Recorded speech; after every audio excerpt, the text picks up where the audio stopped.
Ireland చేతిలో team India ఓడిపోయిన క్రమంలో కెప్టెన్ శ్రేయస్ అయ్యర్ ను ఉద్దేశించి వివాదాస్పద వ్యాఖ్యలు చేశారు Virender Sehwag. Hi, welcome to my channel. Ireland తో జరిగిన మ్యాచ్ సందర్భంగా కెప్టెన్ శ్రేయస్ అయ్యర్ తీసుకున్న నిర్ణయాలే కొంప ముంచాయని మండిపడ్డారు. అతని విధానం ఏమాత్రం తనకు నచ్చలేదని సీరియస్ అయ్యారు. ముఖ్యంగా 15వ ఓవర్ వాషింగ్టన్ సుందర్ కి ఇచ్చి శ్రేయస్ అయ్యర్ పెద్ద తప్పు చేశాడని ఫైర్ అయ్యారు. ఐర్లాండ్ ఆటగాళ్లు ఇద్దరు సెటిల్ అయి ఉన్న క్రమంలో 15వ ఓవర్ వాషింగ్టన్ సుందర్ కు ఇచ్చాడు శ్రేయస్ అయ్యర్. ఈ క్రమంలో ఒకే ఓవర్ లో 19 పరుగులు సమర్పించుకున్నాడు సుందర్. ఇదే విషయాన్ని గుర్తు చేస్తూ వీరేంద్ర సెహ్వాగ్ ఆగ్రహం వ్యక్తం చేశారు. ఆ 19 పరుగులు రాకపోయి ఉంటే టీమిండియా పరిస్థితి వేరేలాగా ఉండేదని పేర్కొన్నారు. బౌలర్లను వినియోగించుకోవడంలో విఫలమయ్యాడని శ్రేయస్ అయ్యర్ ను ఉద్దేశించి ఫైర్ అయ్యారు. టీమిండియా బ్యాటింగ్ లోనూ విఫలం. ఐర్లాండ్ తో జరిగిన తొలి టీ20 సందర్భంగా బ్యాటర్లు కూడా విఫలమయ్యారని వీరేంద్ర సెహ్వాగ్ ఆగ్రహం వ్యక్తం చేశారు. అభిషేక్ శర్మ మినహా ఏ ఒక్కరూ ఆడలేదని మండిపడ్డారు. అసలు ఇప్పటి వరకు టీమిండియాకు మంచి ఫినిషర్ లేడని, ధోని వెళ్లిన తర్వాత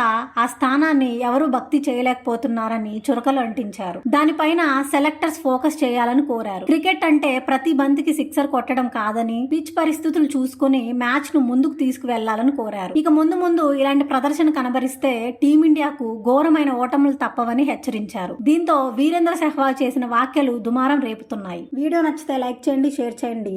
మన క్రికెట్ తెలుగు ఛానల్ ని సబ్స్క్రైబ్ చేయడం మర్చిపోవద్దు.